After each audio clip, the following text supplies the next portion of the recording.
is none other than the global warming. बहुत बड़ा problem इंसानी तारीख में, जिसको आज पूरी दुनिया जो है वो डिस्कस कर रही है। तो global warming as a topic, as a separate topic हम पढ़ने जा रहे हैं। ग्लोबल वार्मिंग के टॉपिक की पे बढ़ने से पहले दो तीन चीजें शुरू में क्लियर करना जरूरी है। नंबर वन, कि जो ग्लोबल वार्मिंग का प्रॉब्लम है, this is an international environmental problem. ऐसा नहीं कहना, ऐसा नहीं समझना कि भाई ये किसी खास स्टेट का या रीजन का मसला है। ये बेसिकली एक इंटरनेशनल इन्वायरमेंटल चैलेंज है जो इस वक्त दुनिया जो है वो फेस करती हुई हमें नजर आ रही है। हाँ, इसमें कोई शक नहीं है कि कुछ रीजन्स, इसमें कोई शक नहीं है कि कुछ स्टेट्स के अंदर इसके जो इफेक्ट्स हैं वो बहुत ज्यादा हमें नजर आ रहे हैं। जैसे Pakistan is one of them. इसकी क्या वजूहात हैं वो साथ साथ डिस्कशन का हिस्सा बनेंगी। लेकिन भाई ग्लोबल वार्मिंग के इफेक्ट्स को अगर देखें तो वो पूरी दुनिया में हमें कॉज होते नजर आ रहे हैं।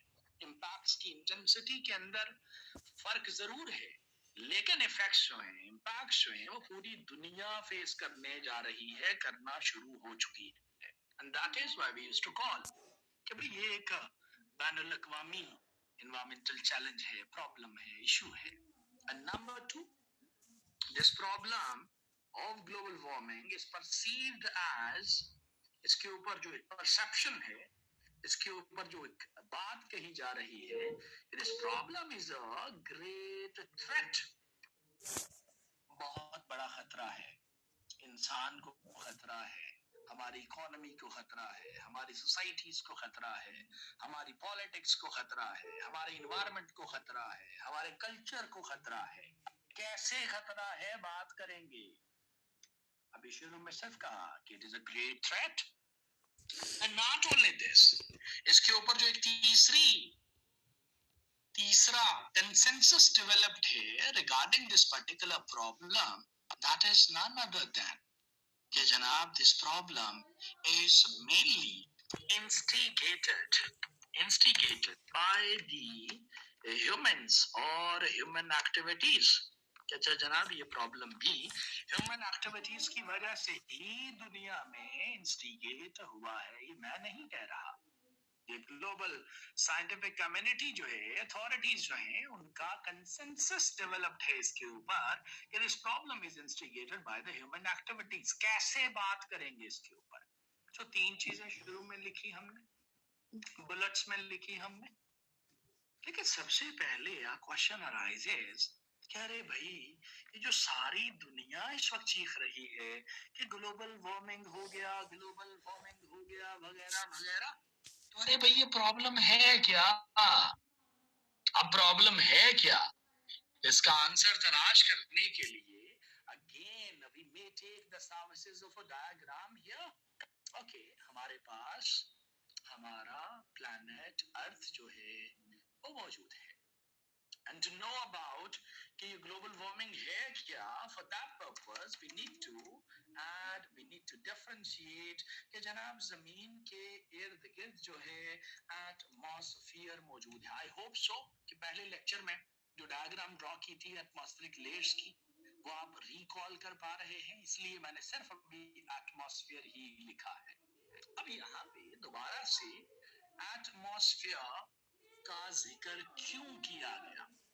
अरे भाई जब हम लिखते हैं कि what is the global warming, ये प्रॉब्लम है क्या, तो अरे भाई लिखे ना कि ये प्रॉब्लम क्या है। मैं नहीं कह रहा, according to the IPCC, full form last lecture में बताया था, intergovernmental panel on climate change, and as पर आईपीसीसी ग्लोबल वार्मिंग क्या है, कैसे डिफाइन करती है आईपीसीसी ग्लोबल वार्मिंग को?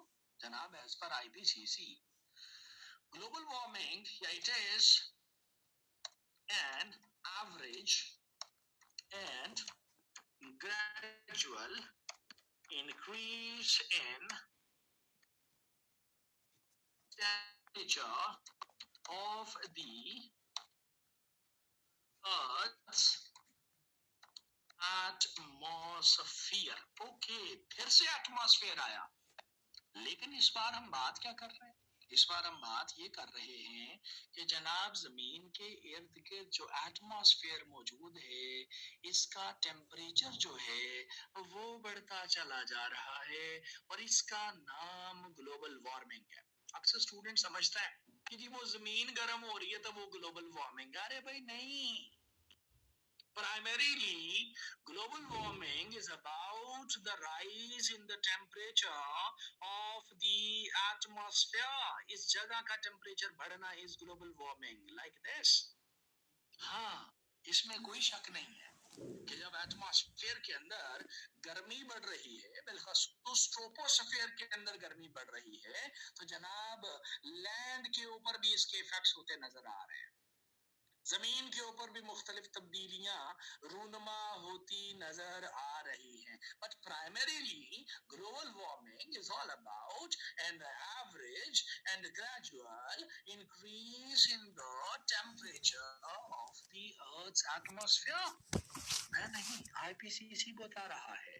अरे भाई, अगर हमने लिख लिया, अगर आप लिख रहे हैं, कह रहे हैं कि जनाब टेम्परेचर के अंदर इजाफे का नाम ग्लोबल वार्मिंग है, तो फिर लाजमी बात है कि टेम्परेचर के अंदर इजाफा हुआ होगा और इजाफा हुआ है।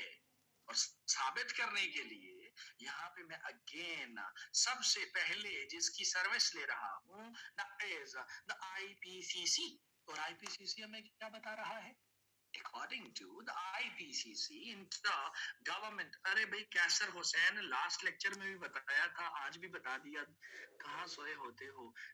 Inter governmental panel on climate change, inter governmental panel on climate change, inter governmental panel on climate change.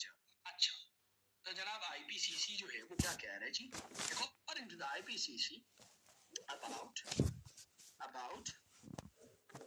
1.2 degrees centigrade, about 1.2 degree centigrade, degree centigrade आगे लिखना है।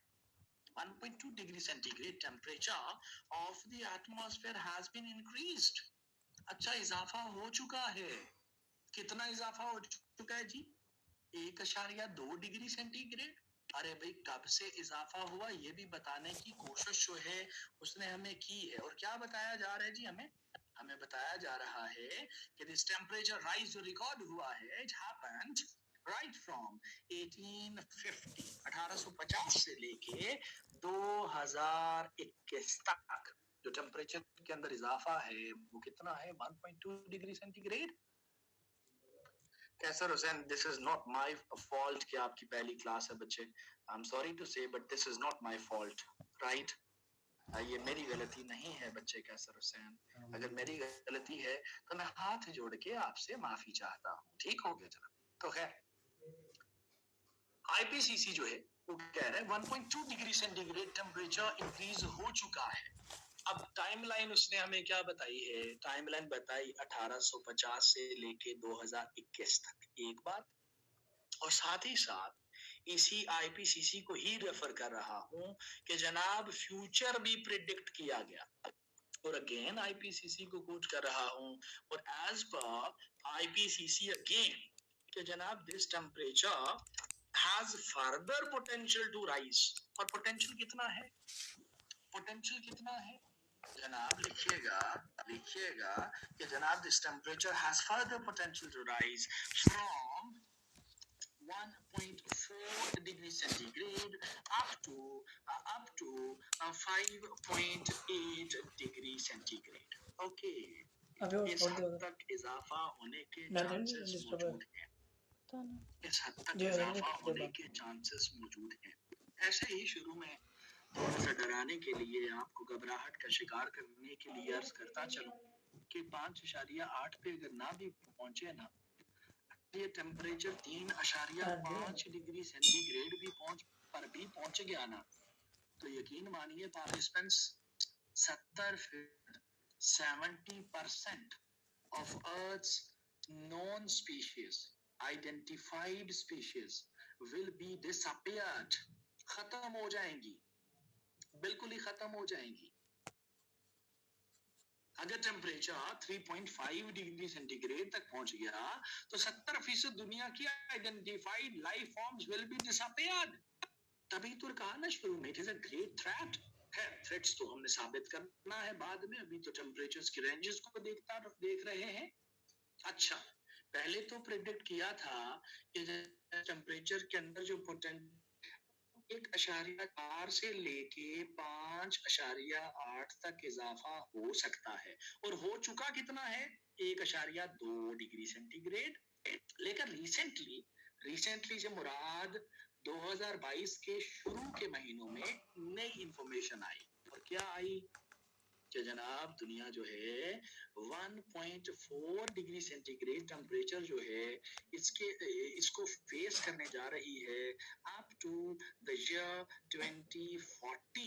2040 तक आप 1.4 को फेस करने जा रहे हैं। मैं नहीं कह रहा, IPCC कह रहा है। और अगर अब भी किसी को ये बात गलत लग रही है, झूठ लग रही है, क्योंकि लोग मानते हैं, कहते हैं कि जी ग्लोबल वार्मिंग तो कुछ भी नहीं है, झूठ है, मिथ है, तो कोट करता चलूं कि भाई यहाँ पे नासा को भी कोट कर लेगा। और एज पर नासा कितना टेम्परेचर है, नासा के पुराने स्टैट्स है, नई रिविजन अभी नहीं आई।